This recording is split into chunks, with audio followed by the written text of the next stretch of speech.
কার উস্কানিতে পা দিয়ে এগুলো করে দেশকে অস্থিতিশীল করতে আছে, মানে আছে ইউনূস সাহেব মানে ঘাবড়িয়ে যাবে। আরে ভাই ওর মাথা না, ওটা একটা কম্পিউটার।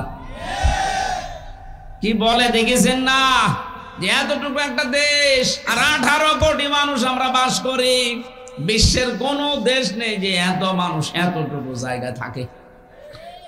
আমেরিকা বাংলাদেশের চাইতে 59 ডবল বড়। কত?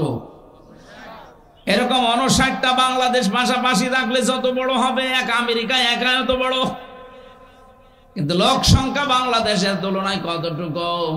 ওদের মনে হয় 20 কিলোমিটার জুড়ে একজন বাস করে, আর আমাদের 20 কিলোতে আমার মনে হয় কমপক্ষে 10 লাখ বাস করে।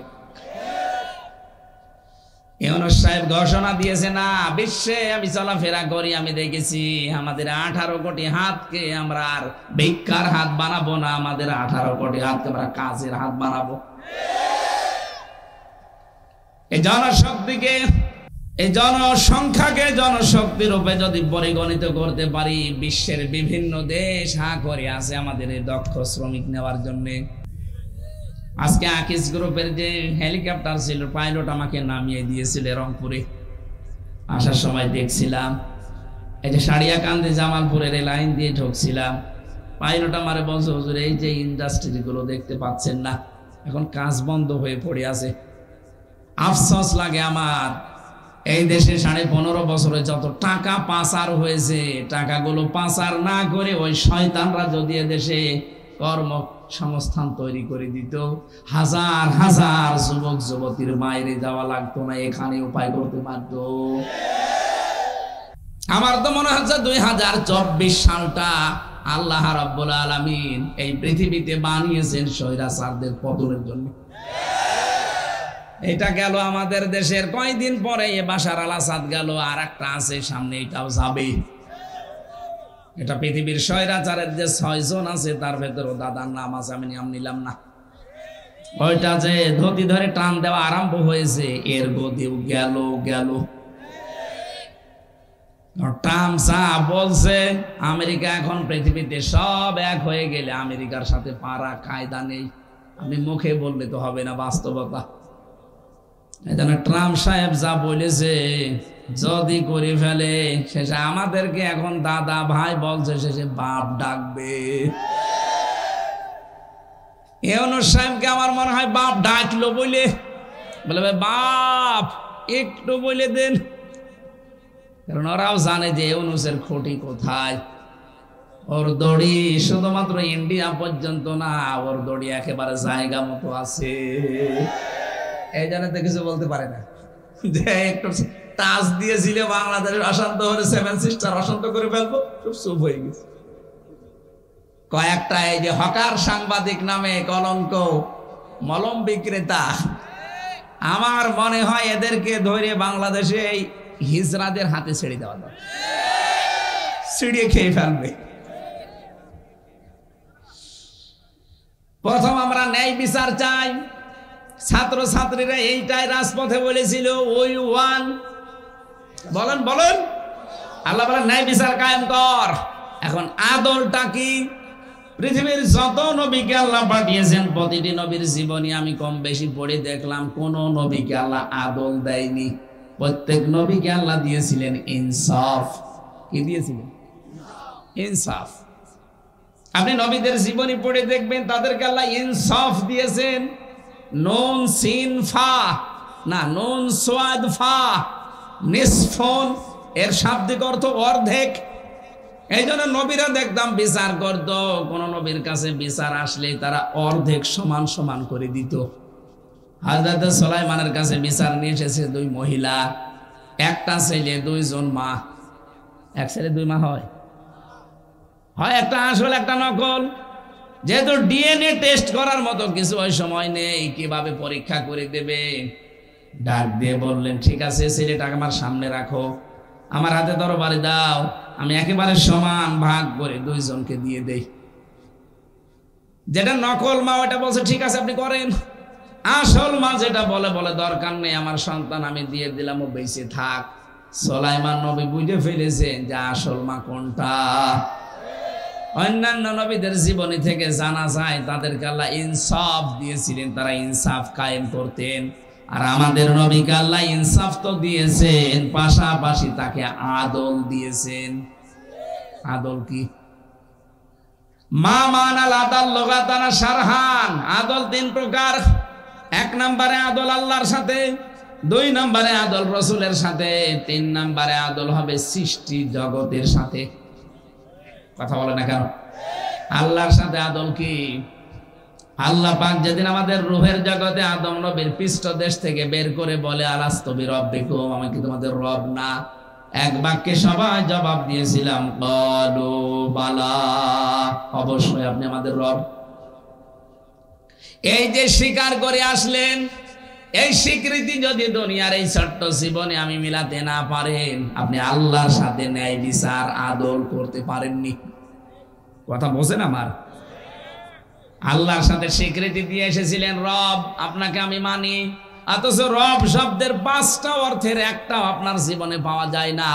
রব মানে সৃষ্টিকর্তা, রব মানে প্রতিপালক, রব মানে আইনদাতা, রব মানে রিজিক দাতা, রব মানে অভিভাবক। এই 5টার একটাও আপনি আল্লাহকে মানেন না। কি করে আসলেন আর কি করছেন বলেন? আপনি আল্লাহর সাথে আদল করতে পারেননি। 2 নম্বরে রাসূলের সাথে আদল, বিশ্ব নবী ছাড়া অন্য কারো আদর্শ আমি মানি না, এইটা রাসূলের সাথে আদল, এইটাও পারেননি। 3 নম্বরে সৃষ্টি জগতের ভেতরে সর্বোত্তম যারা সৃষ্টি তারা মানুষ, এদের সাথেও আপনার আদল হয় না। এই 53 বছর পার হয়ে গেল, জোরজার মুল্লুক তার এইটা চলছিল। এদেশে আদল হয়নি মানুষের প্রতি। বিশেষ করে 15.5 বছরে যারা দায়িত্বে ছিল, ওরা শুধু মিথ্যা বলে উড়িয়েছে যে আমরা ন্যায় বিচার কায়েম করছি। কিসের ন্যায় বিচার কায়েম করেছি? এদেশে তো জোরজার মুল্লুক চার এই নীতি ছিল। আমার মতো একটা মানুষকে ঘর থেকে ধরে নিয়ে গেলেন বিনা কারণে, নিজেরাই বলতেন আপনার দোষ নেই, ছেড়ে দিলেন না কেন? নিজেরাই বলেছে দোষ নেই, চলেন, নিয়ে গেলেন। 3টা বছর বিনা কারণে আটক করে রাখলেন। মামলায় তো আমার মামলা হয়েছে, হোক, আমার তো জামিন পাওয়ার হক আছে, সেইটাও দিলেন না। কি নাই বিচার কায়েম করেছিলেন? আমি নিজের জীবন থেকেই তো বলছি হয়নি। আপনি যা বলেছেন এই 15.5 বছর পর মিথ্যা কথা। এরকম জোরজার মুল্লুক তার এই নিয়ম নীতি এক জায়গায় ছিল। মিশরের আজিজ মেসের এই দরবারে ছিল। হযরতে জুলাইখা নাম শোনেননি জীবনে? এই মহিলা, কোরআনে কারিমে আল্লাহ আমাদেরকে কিছু শুনিয়েছেন, এখান থেকে কিছু শিক্ষা নেওয়ার জন্য। আমি সূরা ইউসুফ থেকে কয়েকটা আয়াত পড়ছি শিক্ষার জন্য। রব্বুল আলামিন বলেন, রাওয়াদাতুহুল্লাতী হুয়া ফি বাইতিহা আন নাফসিহি ওয়া গাল্লাকাতিল আবওয়াবা ওয়া ক্বালাত হাই তালাক। এখানে যারা আরবি গ্রামার বোঝে, আরবি তাসবিদ বোঝে, এখানে কিরাত আছে কিন্তু 4টা। অগাল্লাকাতিল আবওয়াবা ওয়া ক্বালাত হাই তালাক, অকালাতি হি তালাক, অকালাতি হি তুলাক, অকালাত হালুম্মা লাক। 4টা কিরাতে পড়া যায়, 4টার অর্থ এক হবে। আল্লাহ পাক বলেন যে মহিলা তার প্রতি আকর্ষণীয় লোভনীয় হয়ে তাকে ডাক দিয়েছিল, এদিকে আসো, আমরা 2 জন মিলে কাম চরিতার্থ করি। ঘরের দরজাগুলো একটা একটা করে সব বন্ধ করে ইউসুফ নবীকে যখন ডাক দিয়েছে, পুরাটা তাদের 2 জনের কন্ট্রোলে ছিল। এর বড় নবী ইউসুফ নিজেকে ওই দিকে ঝুঁকিয়ে দেননি। রব্বুল আলামিন বলেন, ক্বালা মাআযাল্লাহি ইন্নাহু রাব্বী। হযরত ইউসুফ বলেছিলেন আমি আল্লাহর সাহায্য চাই। ও যুবক ভাই এবং বোনেরা, এখান থেকে আমাদের শিক্ষা কি? আজ বাংলাদেশে জেনা, বিশেষ করে চোখেরটা আর হাতেরটা অহরহ ছড়িয়ে পড়ছে। মোবাইলের মাধ্যমে হাত দিয়ে, চোখ দিয়ে রাস্তাঘাটে জেনা 6 লাভ চলছে। এখন থেকে যদি এই জেনা থেকে বাঁচার জন্য চেষ্টা করেন, শুধু দোয়া দরুদ পড়ে হবে না, দুইটা ঔষধ খাওয়া লাগবে। সূরা নূর 18 নাম্বার পারা 12 নাম্বার পৃষ্ঠা 7 নাম্বার লাইনের 30 নাম্বার আয়াতটা, কুল্লিল মুমিনিনা ইয়াগুদ্দু মিন আবসারিহিম ওয়া ইয়াহফাযু ফুরুজাহুম যালিকা আযকা লাহুম। আল্লাহ পাক বলেন, নবী আপনি মুমিন পুরুষদেরকে বলেন তারা যেন পরনারী দেখলেই চোখকে নিম্নগামী করে। এই ঔষধটা এখন থেকে আমল করা লাগবে। এখন বের হওয়ার পরে রাস্তায় কোন মহিলার সামনে পড়লে, হ্যাঁ, ও যদি মা হয় তাকাবেন, যদি আপন বোন হয় তাকাবেন, যদি নিজের মেয়ে হয় তাকাবেন, যদি পুত্রবধূ হয় তাকাবেন, নিজের ভাইয়ের মেয়ে হয় আপন ভাইয়ের, নিজের আপন বোনের, এরকম দুধ মা হয় আপন দুধ মা, এরকম যদি 14 জনের ভেতরে একজন সামনে পড়ে আপনি তাকাবেন, অসুবিধা নেই। কিন্তু এর বাইরে দুনিয়ায় যেই হোক যদি সামনে পড়ে যায়, আমি সহ প্রত্যেকের সঙ্গে সঙ্গে চক্ষু নিম্নগামী করা লাগবে। এক কথা বলছে না কেন? হ্যাঁ, আপনার মন চাইবে, আপনার আর যৌবন কতটুকু আছে। এক একজন নবীকে আল্লাহ আমির হামজার মতো 100 হামজার যৌবন দিয়েছিলেন। আল্লাহর নবী বলতেন, আমার এই হাতের ভেতরে 100 মুহাম্মদ আলীর শক্তি আছে। 100 জন মুহাম্মদের শরীরে যে শক্তি আছে, আমি মুহাম্মদুর রাসূলুল্লাহর এক হাতে সেই শক্তি আছে। ওনার হাতে যদি শক্তি থাকে, ওনার যৌবনে এরকম শক্তি ছিল। কথা বলেন ঠিক কিনা? হযরতে ইউসুফ এত বড় যৌবন থাকার পরেও তিনি বলেছিলেন, আমি আল্লাহর সাহায্য চাই। ইন্নাহু রাব্বি, অবশ্যই আমার রব। এখানে রব মানে আল্লাহ না, এখানে রব মানে ওই আজিজ মেসরের বাদশাহ মিশরের। আমার রব মানে আমার যিনি লালন পালন করেন, আমাকে খাবার দেন, বাড়িতে রেখে দিয়েছেন, আমার রক্ষণাবেক্ষণ যিনি করেন তাকে আমি বুঝিয়েছি। আহসানা মাসওয়ায়া, সর্বোত্তম ব্যবস্থা তার ভেতরে আছে, আমি পেয়েছি। সে এখন বাড়িতে নেই, তার আমানতটা আমি খিয়ানত করব কোন কারণে?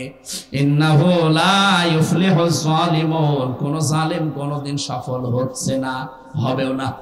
এই আয়াতটা যে কত বাস্তব তার প্রমাণ বাংলাদেশ। জালেমরা সফল হচ্ছে না, হবে না। আগামী থেকেও যদি জুলুমের চিন্তা ভাবনা করেন, এই আয়াত থেকে শিক্ষা নেবেন। কোন জালেম আজ পর্যন্ত সফল হয়নি, কিয়ামত পর্যন্ত হবেও না। কোন জালেম যদি সফল হয়ে যায়, তাহলে কোরআন মিথ্যা হয়ে যাবে। এক কথা বলে না কেন? আমাদের এখানে ঔষধ প্রথমটা গেল কি? পরনারী দেখলে চোখ নিচের দিকে করবেন। 2 নম্বরে যৌবনটা, বিশেষ করে যৌনাঙ্গ হেফাজত করা লাগবে সাধ্য মতো। আপনার যদি বিয়ের প্রয়োজন হয়, হ্যাঁ, আপনি অসহায় বিধবা দেখবেন, অসহায়, একদিকে এতিম অসহায়, 2 নম্বরে বিধবা, 3 নম্বরে স্বামী পরিত্যক্তা। এই 3 প্রকার মেয়ে লোককে যদি আপনি সাহায্য করতে চান, সমর্থ থাকে, বিয়ে করে আপনি নিয়ে আসতে পারেন। তাছাড়া আনন্দ করবেন, চেহারা ভালো, উল্টা পাল্টা না। এই জন্য আনন্দের জন্য ইসলাম বিয়ের অনুমতি দেয়নি। কারণ যে আয়াতগুলো আমরা বলি যে মাসনা সোলাসা রুবা, 2 2 3 3 4 4 বিয়ে করো, এর আগে আয়াত পরের আয়াত এতিমদের আলোচনা আছে। আমরা এটাকে আজ কলুষিত করে ফেলেছি ইসলামের নাম নিয়ে। আমি আপনাকে বিয়ে করতে নিষেধ করছি না, করবেন, কিন্তু ওই উদ্দেশ্য থাকা লাগবে যে আমি একটা অসহায়ের পাশে দাঁড়াবো, একটা বিধবার পাশে দাঁড়াবো, অথবা খুব বেশি হলে একটা স্বামী ত্যাক্তা পরিত্যক্তা মহিলা আছে, তালাক প্রাপ্তা, তার পাশে দাঁড়াবো। আপনার মনে যদি এই থাকে না আমি লাইন করব, আমি একেবারে খোলাখুলি বলছি, এখানে যদি কেউ থাকেন, এখানে যদি কেউ এই চরিত্রের থাকেন, এই মুহূর্তে আপনাকে ওয়াজটা আমল করা লাগবে। কারো যদি লাইন থাকে ভাবির সাথে, প্রতিবেশীর স্ত্রীর সাথে, এই কথা বলছে না কেন? অথবা বিবাহিত কোন মহিলার সাথে, একদিকে ভাবি, আরেকদিকে প্রতিবেশীর স্ত্রী, আরেকদিকে বিবাহিতা কোন মেয়ে লোক, যদি কারোর সাথে লাইন এরকম শয়তানের ধোকায় পড়ে করে থাকেন, এক্ষুনি ওই নাম্বার ডিলিট করে দেন। করেন তাড়াতাড়ি করুন। না না, এটা করা লাগবে, আছে আমি জানি। এখানে কোরআন মাথায় হাত দিয়ে, মাথায় দিয়ে যদি বলতে বলা হয়, 100 জনের প্রায় 20 জন ধরা খাবে। অনেক কাছে হুজুর কিছু জানে না, যারা আছেন এই লাইনে, জীবনেও আপনি তার ওই ভাইটা বা যে বিবাহিত মহিলা তার স্বামী তালাক না দিলে আপনি বিয়ে করতে পারবেন না, আর সারা জীবন আপনি দুঃখ পাবেন। এই জন্যই তো আপনাকে বলছি। সুতরাং এরকম লাইন ঘাট যাদের আছে, জীবনের মতো নাম্বার ডিলিট করে তাওবা করবেন। কারা কারা হাত তোলেন? এই লাইন আছে কার সাথে? এদিকে আসুন। না আছে, আমি জানি। হাত তুলছেন না কোন কারণে বলেন? কিসের ভয় আপনার? লজ্জা কিসের? এখানে কয়জন মানুষ আছে? এই লাইনে যদি থেকে মারা যান, কিয়ামতে কোটি কোটি মানুষের সামনে আপনার কপালে লিখে থাকবে যে ভাবির সাথে আকাম করিস। আশা করছে আপনি ছেড়ে দেবেন ভাই। আর যদি না থাকে গায়বান্ধায় সব আলহামদুলিল্লাহ নেই। কেউ বলছে আছে, কেউ বলছে নেই। আমি কোন দিকে যাই বলেন? থাকলে পরিবর্তন হয়ে যাবে, না থাকলে আলহামদুলিল্লাহ। রব্বুল আলামিন বলেন লাকাদ হাম্মাত বিহি ওয়া হাম্মা বিহা। এই এদিকে তাকান। লাকাদ অবশ্যই হাম্মাত বিহি ওয়া হাম্মা বিহা। ওই যে মহিলা জুলাইখা ইউসুফ নবীর দিকে ঝুঁকে তো পড়েছিল, ইউসুফ নবী ও জুলাইখার দিকে ঝুঁকে পড়তো। ঠিক আছে অর্থ? এখানে একটা আলেম নেই। ঠিক আছে অর্থ বাংলা ঠিক আছে? লাকাদ হাম্মাত বিহি ওয়া হাম্মা বিহা। ওই মহিলা তো ঝুঁকে পড়েছিল জেনা করার জন্য, ইউসুফ নবী ও ঝুঁকে পড়তো। এই কথা বললে আমার ঈমান থাকবে? এটা নবীর প্রতি তোহমত দেওয়া হয়ে যাচ্ছে। বাংলা অর্থ কিন্তু এটাই দাঁড়ায়। আপনি জিজ্ঞাসা করেন কোন মুফাসসির থাকলে, লাকাদ হাম্মাত বিহি ওয়া হাম্মা বিহা। বিহি দিয়ে পুরুষ মানুষ, বিহা দিয়ে মহিলা মানুষ, দুইজনেই তো রাজি। আর প্রশ্ন আসতে পারে ইউসুফ নবী? হ্যাঁ, কারণ তিনি এত মানুষ। কি আমার মতো সলিমদ্দির যদি কোনো কিছু দেখলে উল্টা পাল্টা মনে হয়, ইউসুফ নবীর ভেতরে তো সলিমদ্দির মতো যৌবন নাই, 100 পুরুষের যৌবন ছিল। আর যার সামনে দাঁড়িয়ে আছে অত কালি না, অত জুলাইখা। বিশ্বের সুন্দরী মহিলাদের ভেতরে সে একজন। তাও পোশাক পরে দাঁড়িয়ে থাকলে তো হয় পুরা উলঙ্গ হয়ে দাঁড়িয়ে আছে। বলেন এই কঠিন পরিস্থিতিতে নিজের যৌবনকে চাপ দিয়ে রাখা কত কঠিন পরিস্থিতি ছিল। আল্লাহ পাক বলেন হ্যাঁ, দুইজনেই কিন্তু ঝুঁকে পড়েছিল। লাউলা আর বুরহানা রব্বি, যদি তার রব তাকে কিছু দলিল আর প্রমাণ না দেখাতেন। কি দলিল দেখিয়েছিলেন? এই বোরহান শব্দের ভেতরে আমি তাফসিরে কয়েকটা অর্থ দেখেছি। জালালাইন শরীফের ভেতরে আছে। 1 নম্বরে হযরতে ইউসুফ দেখতে পেলেন হযরতে জিবরাইল সামনে একটা চিঠি ধরেছে, ওখানে লেখা আছে ইউসুফ আমি তোমার মালিক বলছি তুমি জিনা করতে পারো না। 2 নম্বরে হযরতে ইয়াকুব আলাইহিস সালাম সরাসরি এসে গেছে ঘরের ভেতরে। ছেলে যত খারাপ হোক বাবার সামনে ওই কাজ করতে পারে। ওনার বাবা ডাক দিয়ে বলছে ইউসুফ আমি তোমার বাবা ইয়াকুব বলছি তুমি কিন্তু এই কাজ করতে পারো। এই প্রমাণগুলো দেখার সঙ্গে সঙ্গে হযরতে ইউসুফ থমকে দাঁড়ালেন। আল্লাহ পাক বলেন কাযালিকা লিনাসরিফা আনহু সুআ ওয়াল ফাহশা। এইভাবে কাযালিকা মানে এইভাবে, লিনাসরিফা আনহু সুআ ওয়াল ফাহশা। কোন মানুষ যদি অপরাধ করার শক্তি সামর্থ্য থাকার পরিবেশ থাকার পরেও যদি নিজেকে কন্ট্রোল করে ফিরে আসতে পারে, আমি আল্লাহ তার থেকে এই মন্দ ফায়সা কাজগুলো আমার পক্ষ থেকে দূর করে দেই। ইন্নাহু মিন ইবাদিনাল মুখলাসিন, কারণ সে আমার মুখলেস বান্দাদের অন্তর্ভুক্ত হয়ে যায়। আমরাও যদি এরকম সাহায্য পেতে চাই, চরিত্রের মহা দুর্যোগের সময় আমাদেরকেও কিন্তু কঠোর সিদ্ধান্ত নেওয়া লাগবে। হযরত ইউসুফের এই পরিবেশ আমাদের সামনেও মাঝে মাঝে আসার সম্ভাবনা নেই। রাস্তাঘাটে গেলে, বাজারে গেলে, মার্কেটে গেলে, বিভিন্ন মেলায় গেলে এগুলোর পরিবেশ চলে আসে। এমন এমন পোশাক পরে এসে ধাক্কা মারে, বাকিটা আর বললাম না। কথা বলে না কেন? নাম দিয়েছে বৃক্ষ মেলা, বৃক্ষ নেই। নাম দিয়েছে বই মেলা, বই নেই। নাম দিয়েছে শিশু মেলা, শিশু নেই। শুধু শিশুর খালারা আর মামারা। এরকম পরিস্থিতি সব জায়গায় কিন্তু এখন তৈরি হয়ে যাচ্ছে। আমাদেরকে ইউসুফ নবীর মতো চরিত্রের এই মহা দুর্যোগে মোকাবেলা করা লাগবে। তাহলে বাকিটা আমার আল্লাহর প্রতি ছেড়ে দিলে উনি আমাদেরকে বাঁচাবেন। কারণ জেনা থেকে বাঁচা এই জামানায় কখনোই সম্ভব না আল্লাহর রহমত ছাড়া। আল্লাহ পাক বলেন আস্তাবাকাল বাবা ওয়া কাদ্দাত কামিসাহু মিন দুবুরি ওয়া আলফায়া সাইয়্যিদাহা লাদাল বাব।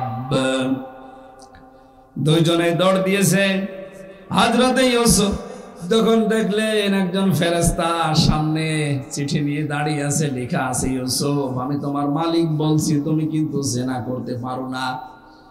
তিনি যখন থমকে দাঁড়িয়েছে ঠিক ওই সময় আল্লাহ পাক জিবরাইলকে দিয়ে কানের কাছে ওহী পাঠালেন, শুধু আপনি সামনে যেতে বলেন, বাকি যা করা আমার আল্লাহর কুদরত করবে। উনি প্রথম দরজার কাছে গেছে। তাফসিরে মুফাসসির লিখেছেন প্রথম দরজার কাছে যাওয়ার পরে দরজা খোলে নাই, ওই অবস্থায় ছিল। জুলাইখা চিন্তা করছে কই আমার কথা না শুনে দৌড় দিয়েছে, ধরতে গেছে, যেই কাছাকাছি গিয়ে তখন দরজা খুলে গেছে। উনি প্রথম দরজা খোলা পেয়ে দিয়েছে, দৌড় পেছন দিক থেকে জামা টেনে ধরেছিল, জামা ছিঁড়ে গেছে, এরপরও ধরতে পারে নাই। 7টা 10টা পর্যন্ত দরজার নাম পেয়েছি। 10টা দরজা পার হয়ে শেষ নাম্বার দরজায় যে দেখে স্বামী দাঁড়ানো। হযরত ইউসুফের জামা ছেঁড়া আর জুলাইখার শরীরে এক বিন্দু কোনো পোশাক নেই। ডাক দিয়ে বলে কি অবস্থা? কথা বলার আগেই জুলাইখা কেঁদে ফেলেছে। এখান থেকে একটা শিক্ষা পাওয়া যায়, এই যে কথা বলার আগেই যারা কেঁদে ফেলে এরা কিন্তু জুলাইখার উত্তরসূরি। এই জন্য আল্লাহ জুলাইখার নামে একটা আয়াত নাযিল করতে গিয়ে বলেছেন, এই যে আয়াতটা ইন্না কাইদা কুন্না আযীম। আল্লাহ পাক কয় ইন্না কাইদি দিত বা কায়দা কুন্নি দিত, কা দিত কি দিত, কি দিলে অর্থ হয়ে যেত ইন্না কায়দা, কি দিলে অর্থ হয়ে যেত। আল্লাহ কে না দিয়ে কোন না দিলেন বহু বছর, কেন এক বছর না দিয়ে? কাজটা তো এক মহিলা ঘটিয়েছে। আল্লাহ জানাতে চেয়েছেন কিয়ামত পর্যন্ত জুলাইখার মতো বহু ষড়যন্ত্রকারী মহিলা আসবে, যারা তেনার তহমত পর্যন্ত পুরুষ মানুষের চরিত্রে তারা দেবে। তার ভেতরে মনে হয় আমাদের দেশে আল্লাহ একটা পাঠিয়েছিলেন। কথা বলে না কেন? যে মানুষটা সংসদে দাঁড়িয়ে মাওলানা মামুনুল হকের বিরুদ্ধে জেনার তহমত প্রকাশ্যে বলতে পারে, আরে ভাই ওইটা তার নিজের স্ত্রী ছিল, বিবাহিত, আমার তাদের 3 বছর তার সাক্ষাৎ, 3 বছর। আপনার মতো সে জেনাকার নাকি? আপনার জীবনের চরিত্রের কোনো গ্যারান্টি নেই। আর তার বাবার দিকে তাকান, তার নিজের দিকেও তাকান। লোকটার সাথে 3 বছর থেকে তার যে আমল, তার যে আখলাক, বিশেষ করে তার যে তাওয়াক্কুল আল্লাহর প্রতি আমি দেখেছি, ইবাদতের মাত্রা আপনি ধারে কাছেও যেতে পারবেন না। আর আন্দাজে সংসদে দাঁড়িয়ে বলে দিলেন যে একটা পার্লারের মেয়ে লোক নিয়ে আনন্দ ফুর্তি করতে গিয়ে ধরা পড়েছে। আপনি মানুষ? মহিলাদের চক্রান্ত বলতে গিয়ে আল্লাহ বহু বচন দিয়েছেন। শয়তানের চক্রান্ত বলতে গিয়ে আল্লাহ ইন্না কায়দা শাইতানি কানা দাইফা দিয়েছেন। শয়তানের চক্রান্ত দুর্বল। আর মেয়েদের চক্রান্তের কথা কোরআনে আসলেই তিনি বলেছেন আযীম, ইন্না কায়দা কুন্না আযীম। মেয়েদের চক্রান্ত বড় ভয়ঙ্কর। এক চক্রান্তেই নবী ইউসুফের মতো মানুষ 10 বছর জেল খেটেছে। আর এক চক্রান্তে আমাদের এদেশের আলেম ওলামারা অনেকে 3-4 বছর, 5 বছর, 10 বছর জেল খাটতেছে। সব চক্রান্ত মেয়ে লোকের। আপনি কোর্টে যান, থানায় যান, আদালতে যান, 100টার আমার মনে হয় কমপক্ষে 80টা মামলা মেয়ে লোক নিয়ে। নবীজি বলেন আমি ইন্তেকাল করে চলে গেলাম, কিন্তু আমার উম্মতের জন্য মেয়ে লোকের মতো এরকম ভয়ঙ্কর ফিতনা আর রেখে গেলাম না। এটা কিন্তু আসলে একটা ফিতনা। কি কথা বলেন না কেন? এমনকি বহু পুরুষ এখানে আমরা বসে আছি, নিজের বউ আর ভালো লাগে না, অন্যটা দেখলেই কেমন যেন আকর্ষণ তৈরি হয়। এটা একটা রোগ। কি? এই রোগ থেকে মুক্তি পাওয়ার জন্য মাত্র 15 দিন।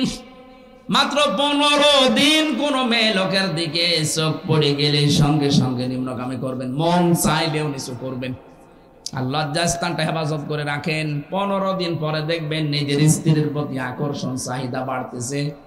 অন্য মহিলা দেখলে আপনার মনের ভিতরে কেমন যেন রাগ হচ্ছে। আমি জানি এটা আপনি করবেন না। এখন যতই ওয়াজ করে ছেড়ে দিলে রাস্তায় যদি পরিমনের মতো কাউকে পায়, বলে আগে আল্লাহর নামে দেখে নেই, পরে আমি তওবা করে নেব। কথা বলছেন না? না। হযরতে ইউসুফ নবী ডাক দিয়ে বললেন, বাদশাহ আমার কোনো দোষ নেই, আপনার স্ত্রীর দোষ। সে আমাকে ফুসলিয়ে পর্যন্ত এনেছে। মেয়েদের চক্রান্ত কত নিচে নামতে পারে 3-4 আয়াতের প্রমাণ। ইউসুফ নবীর মতো এত বড় নিষ্পাপ মানুষকে পর্যন্ত সে জিনার তহমত পর্যন্ত দিয়ে 1 দিন 2 দিন না 10 বছর জেলের ভেতরে রেখেছে। আর প্রতিনিয়ত সে জেলখানায় ইউসুফ নবীকে মানুষ দিয়ে পিটাতো। আমার তো মনে হচ্ছে 15.5 বছরে অনেককে জেলখানায় দিয়ে সিসি ক্যামেরা লাগিয়ে দেখতো যে কার সাথে কি আচরণ করা হচ্ছে। আমি তো নিজেই দেখলাম সিসি ক্যামেরা লাগানো আমার ঘরে। মামুনুল হকের ঘরে, ওই যে গিয়াসউদ্দিন মামুন ভাইয়ের ঘরে লাগিয়ে আছে। উনি বসে বসে ওখান থেকে দেখে। এমনকি জেলখানায় এসে মেজর হোদাকে পর্যন্ত নিজের প্রতিশোধ নিতে গিয়ে জবাই পর্যন্ত করেছে। ভিডিও এখন ফাঁস হয়ে যাচ্ছে সব।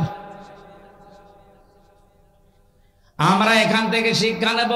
এই জোরজার মোল্লকদার এটা ওই জামানায় ছিল যে ইউসুফ নবী বলেছে। ইউসুফ নবীর কথা গ্রান্টেড না। মহিলা যেই কাদাকাটি করে বলছে আপনি বাড়ি নেই, আপনার স্ত্রীর সাথে এই কাজ করেছে একটা গোলাম, এর শাস্তি হয় কঠিন দেবেন না জেলখানায় দেবেন। কত কিছু সাক্ষী ইউসুফ নবীর পক্ষে ছিল, একটাও মানলো না। ঠিক আছে 10 বছর জেল দিয়ে দিলাম, যান। জোরজার মোল্লকদার, জোরজার আরো জোরে বলেন। আমাদের দেশে এইটাই কায়েম ছিল এতদিন। আমি নিজেও তো জীবনে দেখলাম জোরজার মোল্লকদার। আমার পক্ষে কেউ সাক্ষী দিতেও রাজি না, এর পক্ষে নিজেরা বানিয়ে বানিয়ে সাক্ষী দেবে, তারপরও তারা রাজি হয়নি। এরপরও কি অদৃশ্য ইশারায় আমারে বন্দী করে রেখে দিল 3 বছর। 3টা বছর জীবন থেকে আপনি কেড়ে নিলেন। হাজার হাজার মানুষে যে 1,10,000-এর মতো মানুষ জেলখানায় ছিল, হিসাব নিকাশ করে দেখতে পাওয়া যায় 100 জনের আমার মনে হয় 80,000 মানুষই কিছু জানে না। কিছু অপরাধী আছে হালকা।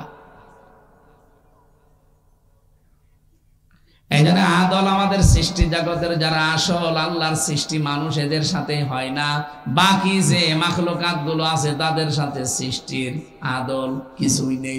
আন্দাজে গাছের পাতা ছেড়ে আল গল্প করে আর বাদাম খায়। পাতা কি তোর বাবার? ওটা তো কাঁচা পাতা, জিকির করছিল আল্লাহ, ছিঁড়ে ফেলে দিলে জিকির বন্ধ হয়ে গেল। সব জায়গায় আদল আছে, ইনসাফ আছে। আল্লাহ রাব্বুল আলামিন দুনিয়ায় যে বৈষম্য বিরোধী আন্দোলন ছাত্র যারা করেছিল, ছাত্র আন্দোলন প্রথম এইটা ছিল ন্যায় বিচার কায়েম করতে চাই। আল্লাহ আমাদেরকে এই নির্দেশ দিয়েছেন, আমরাও এর পক্ষে থাকবো ইনশাআল্লাহ। আমি আর আজকে পারছি না। আল্লাহুম্মা আমিন। লা হাওলা ওয়ালা কুওয়াতা ইল্লা বিল্লাহিল আলিয়্যিল আযীম। আল্লাহুম্মা ইগফিরলি ওয়ারহামনি ওয়াহদিনি ওয়াফিনি ওয়ারযুকনি ইয়া রাব্বাল আলামিন। আল্লাহ তাআলা এই বিশাল আয়োজনে যারা শ্রম দিল এদেরকে কবুল করে নাও। আগামীতে অনুষ্ঠানটা কোরআনের প্রচারে আরো বিশাল আকারে মঞ্জুর করো। মাহফিলের প্রধান অতিথি অধ্যাপক আমিনুল ইসলাম, ডাক্তার আব্দুর রহিম সরকার ভাই সহ যত অতিথিবৃন্দ এখানে এসেছে এদেরকে তুমি দ্বীনের জন্য মঞ্জুর করে নাও। রব্বুল আলামিন কোরআনে কারীম থেকে যেই কয়টা কথা শুনেছি জীবনে মেনে চলার মতো যোগ্যতা আমাদেরকে দান করো। মা বোনদেরকে তুমি কবুল করো, পর্দায় থাকার তৌফিক দাও। আল্লাহ তাআলা আমার শরীরটা স্বাভাবিক হচ্ছে না, বারবার তোমার কাছে ধর্ণা দেই, আল্লাহ তুমি আমাকে আগের অবস্থায় ফিরিয়ে দাও।